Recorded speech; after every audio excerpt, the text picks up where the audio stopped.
В рамках нового федерального проекта «Платформа университетского технологического предпринимательства» стартовал прием заявок от студентов на получение гранта в 1 миллион рублей на реализацию стартапов. Организаторы конкурса Миноборнауки совместно с Фондом содействия инновациям, группа ВЭБ-РФ.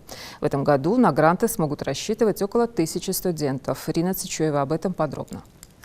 Основная цель нового федерального проекта – стимулирование молодежного предпринимательства. По оценкам специалистов, в этом году грантовую поддержку получит больше 1000 студентов. Прием заявок уже официально начинается. Отбор работ для участия в новом федеральном проекте «Платформа университетского технологического предпринимательства» пройдет по 7 тематическим направлениям. Это цифровые технологии, медицина, здоровье, сбережения, биотехника, энергетика, креативная индустрия, химические технологии и материалы, новые приборы и интеллектуальные производственные технологии. Программа научно-технологического развития России, она предусматривает, в одном предложении мы можем подавать, в одной заявке мы можем подавать и 10, и 15, 20 предложений. В зависимости от этого будет определяться сумма 3 миллиона, 3 миллиона, 5 миллионов и так далее. Это очень серьезные деньги. Естественно, студент как защищает свой проект? Он защищает только актуальностью выбранной темы. Тема должна быть актуальна.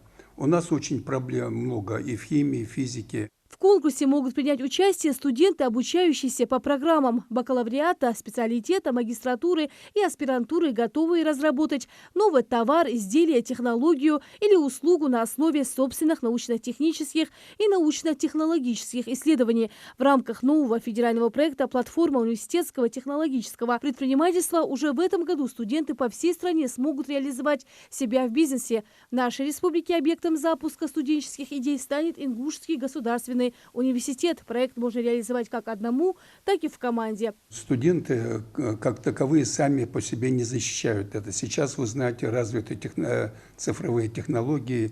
Это все подается в режиме онлайн. Документы рассматривает серьезная комиссия. И здесь очень трудно говорить о необъективности. В принципе, оцениваться предложения будут объективно. Создана серьезная комиссия, куда входят ведущие ученые страны.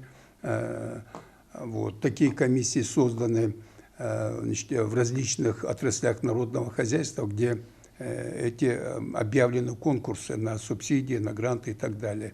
Это в первую очередь и Академия наук, и Министерство образования, и Министерство промышленности. Здесь очень серьезные комиссии созданы. Помимо грантов, предприниматели и студенты смогут получить поддержку в виде годового академического отпуска, который смогут потратить на развитие бизнес-идеи. В рамках федерального проекта «Платформа университетского технологического предпринимательства» в 2022 году планируется выделить 1 миллиард рублей из бюджета и 375 миллионов рублей внебюджетных средств на программу поддержки студенческих предпринимательских команд. Студенты всегда готовы и рады принимать участие в подобных программах. Меня радует то, что наше правительство, наша страна поддерживает молодых ученых, выделяет огромные средства для поддержки, стимулирования их деятельности, особенности научной, потому что в этом году это очень актуально. Выделяются огромные средства, то есть гранты, студенты участвуют, проходят заявки, конкурсы, и после, конечно же, у них появляется стимул для продолжения своей деятельности. Студентам очень нужна поддержка не только вуза, но и самого государства. И такие гранты, как этот, очень важны для развития именно научного направления. Чем ты занимаешься? У нас на кафедре анатомии человека создан кружок, так скажем. Есть научное сообщество, которое проводит работу со студентами младших курсов. Сегодня, на данный момент, в нашей кафедре созданы все условия для продвижения научно-исследовательской работы. На данный момент мы с моим научным руководителем Плиевой Ашат Магомедовной работаем по предистологии, пишем разные статьи, и моя диссертационная работа называется «Распространение гельминтов диких и домашних животных нашей республики». В Ингушском госуниверситете ведется большая работа для создания материально-технической базы для деятельности студентов, реализации идей и проектов. Сейчас занимаемся созданием таких лабораторий в нашем университете, серьезных лабораторий.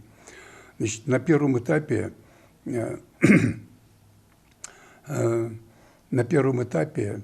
нами предусмотрено создание 3 лабораторий. Это лаборатория по мониторингу и охране окружающей среды, 2 лаборатория по биологии и 3 лабораторию мы называем комплексная научно-исследовательская лаборатория, в которой будут вести исследования физики, химики, биологи. В будущем организаторы конкурса планируют расширить количество грантополучателей. В 2023 году в стране поддержит бизнес еще 1500 студентов. Первая волна приема заявок продлится до 11 апреля. Размер каждого гранта составит 1 миллион рублей. Рина Сычева, Асхаб Белакиев. Новости 24.